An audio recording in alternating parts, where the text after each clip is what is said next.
Bom dia, estamos aqui para dar início a uma videoaula, tá ok? Dando continuidade ao nosso conteúdo. O assunto de hoje será ácidos nucleicos. Quais são os ácidos nucleicos?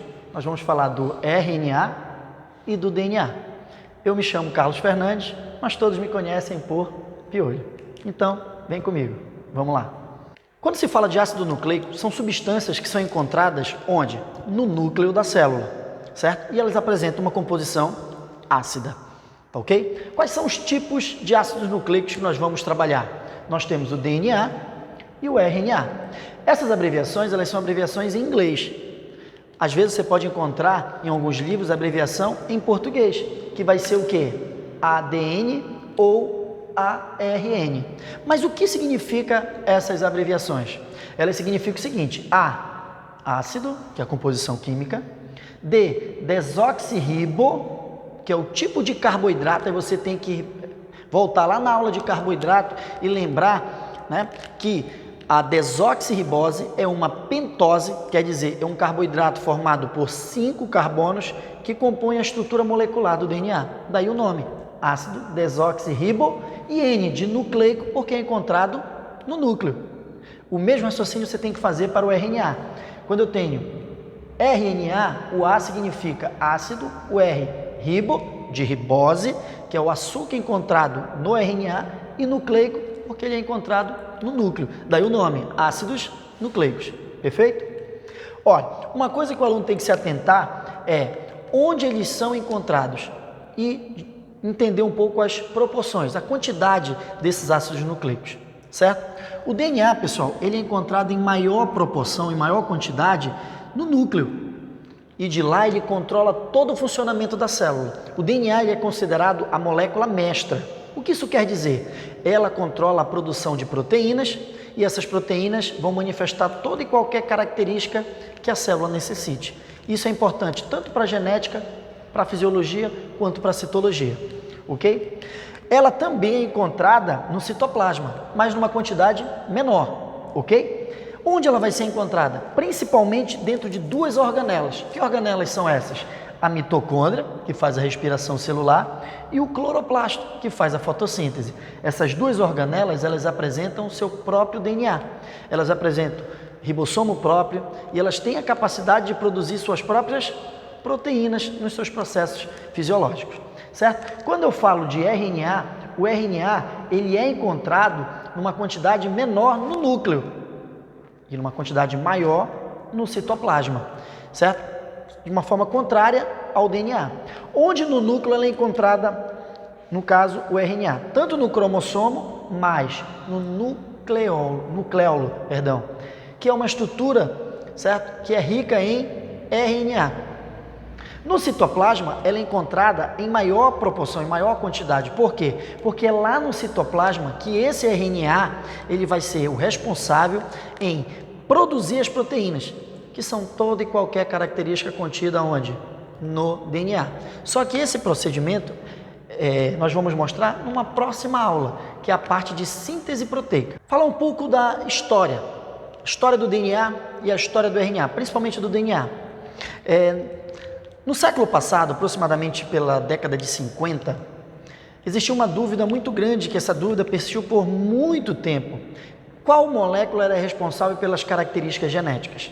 Na época já se conheciam muitas proteínas e se conhecia também a presença tanto do DNA quanto do RNA.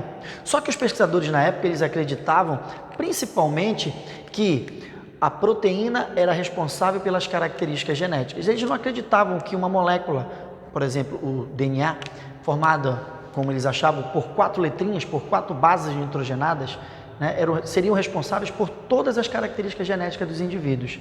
Graças a esses 2 pesquisadores, a genética ela deu um salto e hoje é uma das áreas da biologia que mais crescem. Esses 2 pesquisadores, James Watson e Francis Crick, eles fizeram um trabalho, um estudo e descobriram a estrutura molecular da molécula de DNA. Eles viram que elas eram formadas por 4 bases nitrogenadas, por 4 letrinhas. Só que essas 4 letrinhas, elas se repetem milhares de vezes numa molécula de DNA. E é justamente essa sequência que determina e controla a produção de proteínas. As proteínas, elas estão, né, relacionadas com o DNA, eles trabalham em conjunto. Então, DNA, RNA e proteína, eles acabam interagindo para determinar as características genéticas dos indivíduos, certo? Eu vou mostrar agora uma imagem de James Watts e Francis Crick, mais recente, antes, né, do seu falecimento. Eles aqui, ó, ao lado da maquete ao qual eles fizeram a sua descoberta, ok? Quando se fala em estrutura bioquímica, tanto do DNA quanto do RNA, você vai ouvir muito essa palavrinha, nucleotídeo. O que é um nucleotídeo? É a unidade básica tanto do DNA quanto do RNA. Por exemplo, quando a gente falou de proteína, vocês viram que a unidade básica de uma proteína são quem? São os aminoácidos, que eles vão se unindo para formar a estrutura de uma proteína.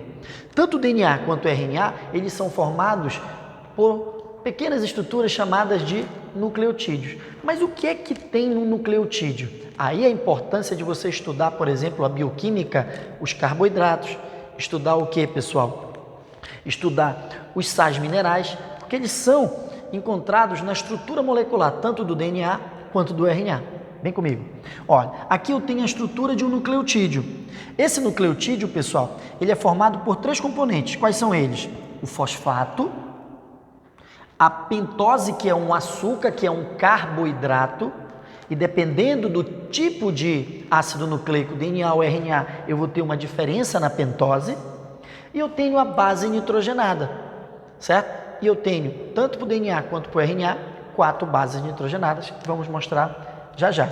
Então, todo nucleotídeo ele é formado por fosfato, uma pentose e uma base nitrogenada. E eles se unem, olha. Observe que aqui eu tenho um nucleotídeo, eu tenho outro nucleotídeo e eu tenho outro nucleotídeo. Então, tanto o DNA quanto o RNA eles são formados por centenas, dezenas, às vezes milhares de nucleotídeos. Mas olha só, preste atenção. Esses nucleotídeos, eles se interligam para formar essa cadeia, tanto de DNA quanto de RNA, por uma ligação. Essa ligação aqui que eu estou destacando, que é uma ligação que ocorre entre a pentose e o fosfato. A pentose de um nucleotídeo com o fosfato de outro nucleotídeo. Essa ligação, ela é uma ligação chamada de fosfodiéster. Como se fosse uma escada, ela seria o corrimão, certo? É o que a gente vai mostrar agora, as diferenças entre DNA e RNA. É importante o aluno entender a diferença entre uma molécula de DNA e uma molécula de RNA. Isso é muito cobrado em provas, em vestibulares, em concursos. Saber entender e reconhecer a diferença entre DNA e RNA. Isso está nas suas habilidades do Enem. Olha lá, quando eu falo de DNA, o DNA, pessoal, ele é formado por uma dupla hélice. O que isso quer dizer? Eu tenho 2 cadeias de DNA, certo? E elas são interligadas no sentido antiparalelos. Uma cadeia, ela está no sentido 3' 5' do carbono, enquanto que a outra está no sentido contrário, 3' 5', certo? Ela apresenta um peso molecular maior, pelo simples fato de ter 2 fitas. Já o RNA, ele é sempre formado por uma fita simples, quer dizer, ela vai ter um peso molecular menor. Quais são as funções, como eu falei ainda agora? A função do DNA é uma função de ser o codificador, quer dizer, é a característica que está contida no gene, ok? Ele controla todo o funcionamento da célula, lá do núcleo. De que forma? Produzindo, mandando essa informação genética para onde? Para o RNA. O RNA, ele é o decodificador dessa informação, porque a informação genética ela vem na forma de código. E o que é esse código? É essa sequência de nucleotídeos, que a gente vai mostrar já já, que são adenina, timina, citosina, guanina, uracila, dependendo de RNA ou DNA, ok? Olha, o açúcar, aí vem o nome, o açúcar do DNA, ele é denominado desoxirribose, é uma pentose, quer dizer, um carbono, um açúcar formado por 5 carbonos. Olha o nome, desoxirribose, desoxi-DNA, por isso que o nome é ácido desoxirribonucleico. Tudo bem? Entendido isso aí? É fácil. Olha, já o RNA, ele vai ter que açúcar? A ribose, que também é um carboidrato, certo? Formado por quantos carbonos? 5 também. Beleza? E as bases nitrogenadas? As bases nitrogenadas, pessoal, você tem da seguinte forma. Você tem uma divisão em bases púricas e bases pirimídicas. Isso está de acordo com a estrutura molecular dessas bases nitrogenadas, certo? Eu tenho, olha, no DNA, 4 bases nitrogenadas. 2 delas são púricas e 2 delas são o quê? Pirimídicas. Tudo bem? E é importante o aluno entender quais são dessas 4 bases nitrogenadas, as púricas e as pirimídicas. Olha lá. Quais são as bases púricas? Guanina, que eu represento pela letra G, e adenina, que eu represento na sequência do DNA pela letra A. Tudo bem? Já as bases pirimídicas, eu tenho citosina, que eu represento pela letra C, e timina, que eu represento pela letra T. Por que o T ele está aqui destacado com uma cor diferente das outras bases nitrogenadas? Porque o T ele é uma base nitrogenada exclusiva, específica do DNA. Você não vai encontrar isso onde, pessoal? No RNA. Tudo bem? Já o RNA, pessoal, ele vai apresentar também 4 bases nitrogenadas, sendo que ele mantém guanina e adenina como bases púricas, certo? Citosina como base pirimídica, só que no lugar da timina, no RNA, eu passo a ter que base nitrogenada? A uracila. Então a uracila ela é específica, exclusiva de quem? Do RNA. E a timina é exclusiva do DNA. Ó, aqui é uma coisa importante para que você entenda, para a gente finalizar esse primeiro momento, certo?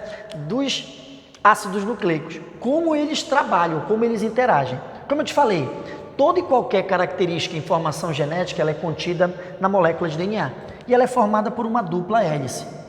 Tudo bem?